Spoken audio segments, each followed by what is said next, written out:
Des forêts et pâturages à perte de vue. Nous sommes dans le Westerwald, une région de moyenne montagne au charme rustique, située dans l'ouest de l'Allemagne. La Roche-Lavique est parcourue d'innombrables ruisseaux et rivières. Leurs rives boisées sont de précieux îlots de nature.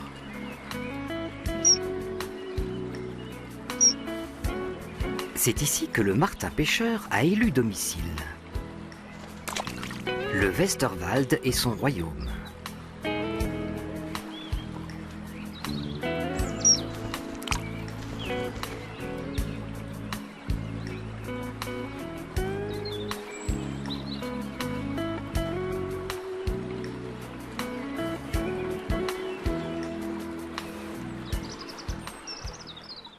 Les martins-pêcheurs ne peuvent pas pêcher dans les eaux glacées. Un hiver particulièrement rude peut décimer toute une population en quelques semaines.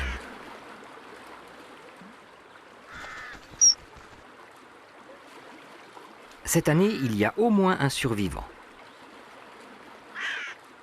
Helmut Einges est soulagé. Mais cet oiseau serait-il le dernier de son espèce ?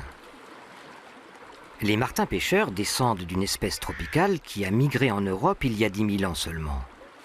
Ils n'ont pas encore eu le temps de s'adapter au froid, et le gel des rivières les prend généralement de court.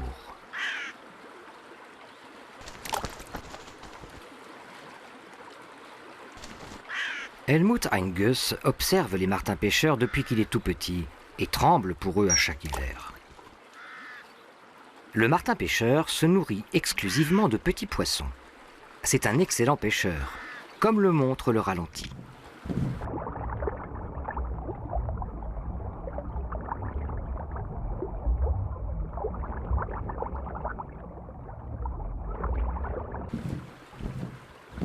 La capture a duré moins d'une seconde.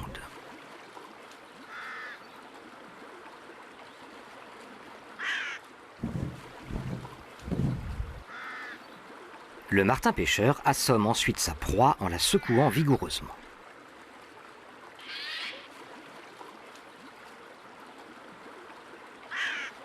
Puis il l'avale dans le sens de la longueur, tête la première, pour que les nageoires n'opposent pas de résistance.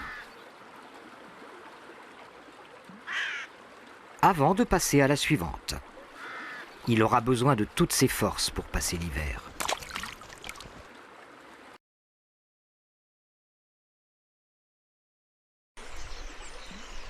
Notre martin-pêcheur a du pain sur la planche, car l'hiver a décimé ses congénères. Après bien des recherches, il a trouvé une femelle encore en vie. Il couve maintenant les œufs, tandis qu'elle s'occupe du ravitaillement.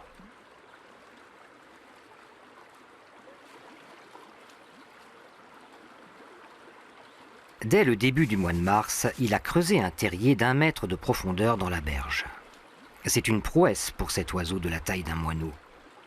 La couvée y sera à l'abri des prédateurs et de la pluie.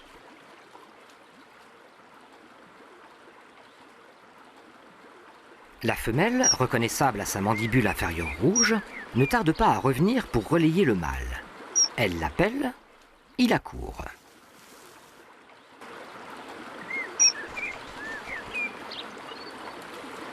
Et elle se précipite pour prendre sa place auprès des œufs.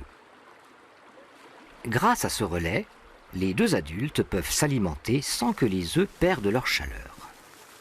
La couvaison dure 3 semaines et ils ont besoin de se restaurer régulièrement.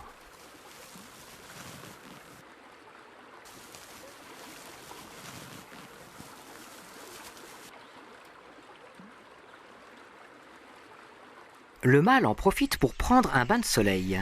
À l'éclosion des petits, s'en sera fini de l'insouciance.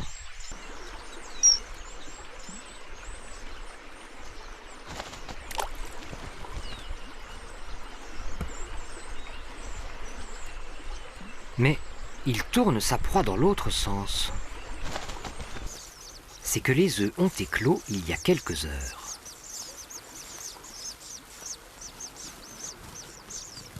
À l'appel du mâle, la femelle cède sa place. 7 poussins, c'est une belle couvée.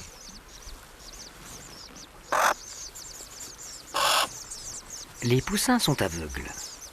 Le cri du mâle leur signale que c'est l'heure de la becquer. Comme les adultes, ils ingurgitent le poisson par la tête.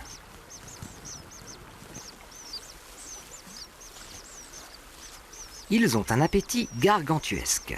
Pour eux, un alevin correspond à 2 cochons de lait. La femelle est allée chercher la suite du repas. Ces plongeons spectaculaires ne sont pas tous couronnés de succès. Loin s'en faut. 9 fois sur 10, les martins-pêcheurs remontent le bec vide. Les poussins engouffrent chacun 7 à 8 poissons par jour. Pour les adultes, cela représente une 50aine de poissons à pêcher, rien que pour nourrir les jeunes, soit environ 500 plongeons.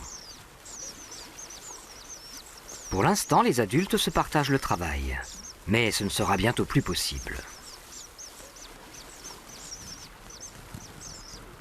En attendant le retour du mâle, la femelle réchauffe les jeunes. En effet, l'hypothermie les guette à tout moment.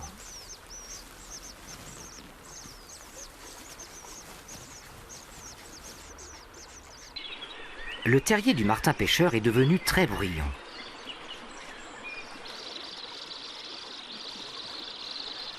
Les poussins ont maintenant 8 jours. Ils sont toujours aveugles, mais savent crier famine.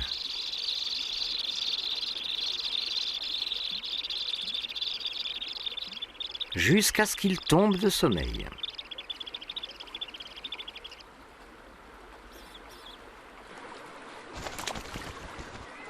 Le mâle pêche du matin au soir. Les jeunes mangent désormais 10 poissons par jour, comme les adultes. Ce sont donc 70 alevins, au lieu de 50, que le mâle doit pêcher simplement pour nourrir ses petits.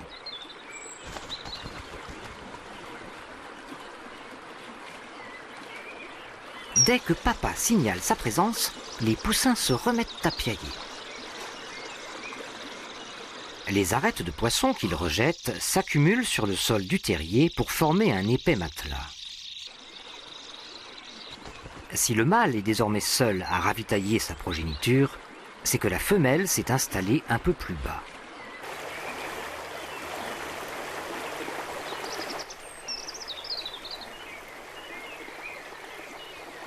Car elle couve la nichée suivante dans un deuxième terrier. Les couples nicheurs peuvent élever jusqu'à 3 couvées par an. C'est un record chez les oiseaux. Ils compensent ainsi les pertes subies durant l'hiver.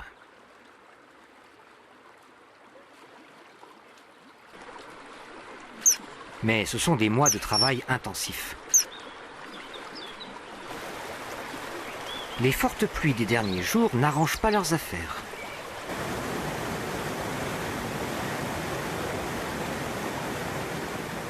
Les ruisseaux se sont transformés en torrents. L'eau dévale en tourbillonnant et les martins-pêcheurs ont bien du mal à repérer leur proie.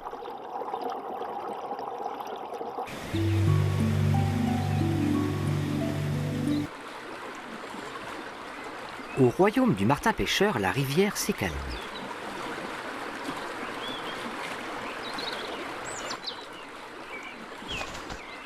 Infatigable, le mâle continue de pêcher.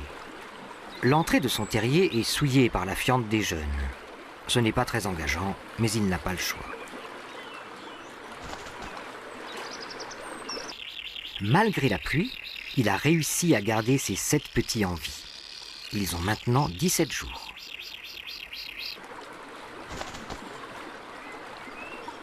Le martin-pêcheur ne laisse pas son perchoir aux libellules bien longtemps. Il doit vite se remettre à l'ouvrage.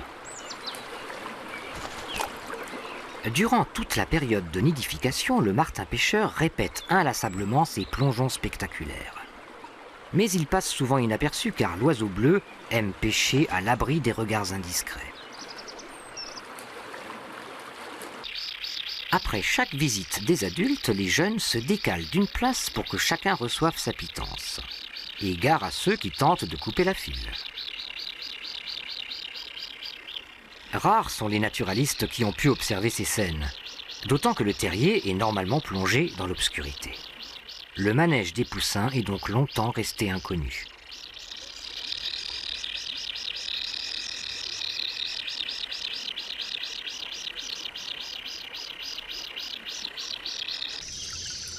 Ici, l'eau n'est pas assez profonde pour le martin pêcheur. Mais à mesure que l'on s'éloigne de la source, la rivière se remplit de vie. Dans son royaume, le martin pêcheur repère les poissons en un clin d'œil, même à 1 mètre de profondeur sous l'eau. Il perçoit 150 mouvements à la seconde, soit 3 fois plus que l'homme. Mais tous les coins de son territoire ne sont pas adaptés à la pêche. Il s'installe donc généralement sur les mêmes perchoirs. Il n'a pas droit à l'erreur. S'il s'épuise, les jeunes mourront de faim.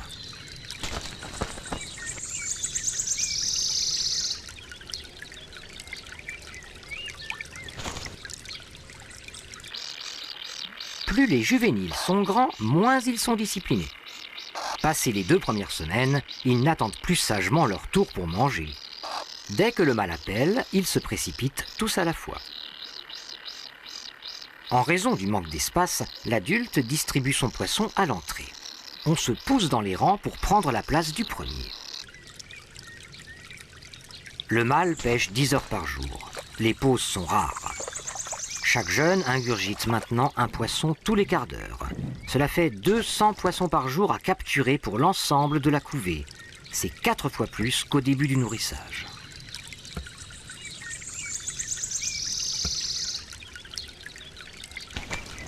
Les jeunes prennent enfin la couleur bleue caractéristique de l'espèce. Une couleur au reflet changeant, qui n'est pas due à un pigment, mais à un phénomène optique. Selon l'incidence de la lumière sur les plumes, le bleu change de nuance. Il est temps que les jeunes apprennent à voler, car l'adulte rencontre un problème. À force d'être victime du martin pêcheur, les poissons se mettent à fuir au moindre mouvement. Le ravitaillement des oisillons n'est plus garanti.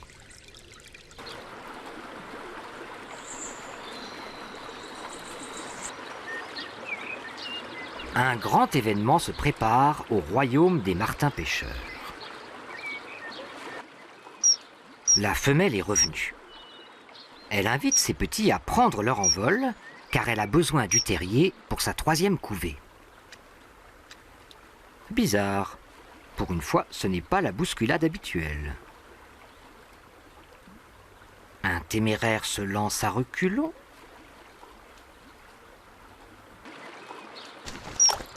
Sans se précipiter, car papa s'est remis à pêcher.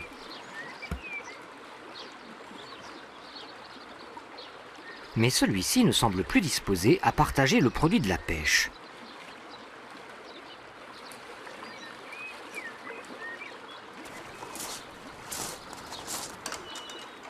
Helmut Angus s'est installé derrière un écran pour pouvoir photographier les premières sorties des jeunes martins pêcheurs en toute discrétion.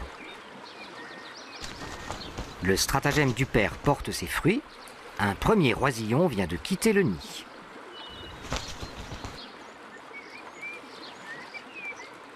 Un deuxième ne tarde pas à rejoindre l'adulte.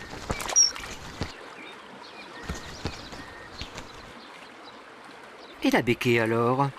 Décidément, c'est à ne plus rien y comprendre. Si tu croises un martin pêcheur affamé, apprends-lui à pêcher. Voilà la devise du père.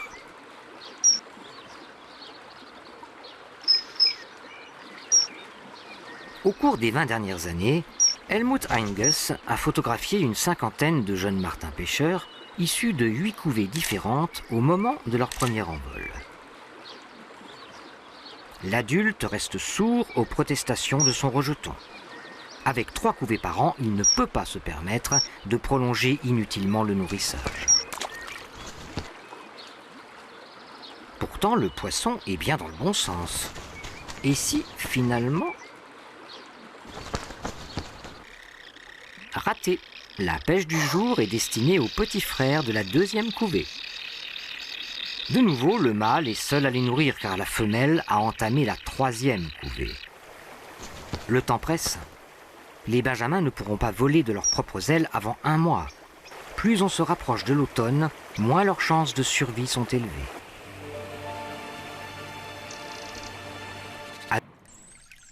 Les jeunes martins pêcheurs sont démunis face à elle. Mais la buse préfère les vastes étendues aux sous-bois. Aujourd'hui, ils en sont quittes pour une belle frayeur.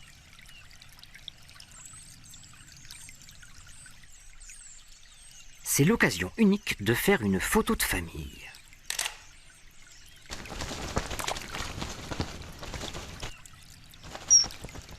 Bientôt, les jeunes se feront concurrence. Chacun revendiquera son propre territoire.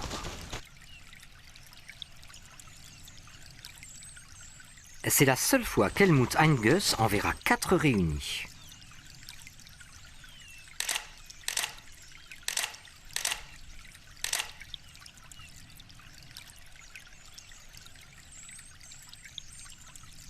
Les jeunes savent maintenant comment attraper le poisson.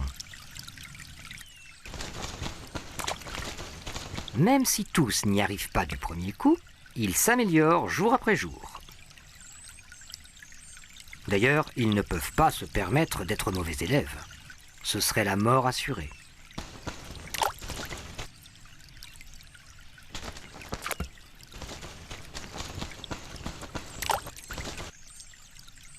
Mais voilà soudain l'idylle terminée. Le mâle adulte ne veut plus voir les jeunes sur son territoire.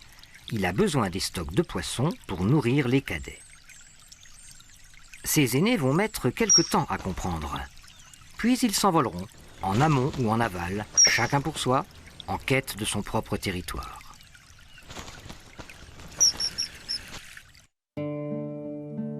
Helmut Einges a passé des mois à guetter les oiseaux. Mais ces clichés sont époustouflants.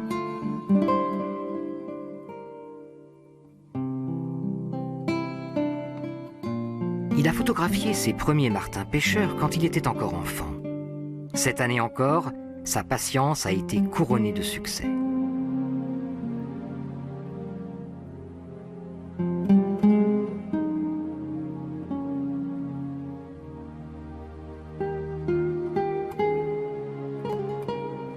La neige est de retour et recouvre les paysages enchanteurs du Westerwald, entre nature et civilisation.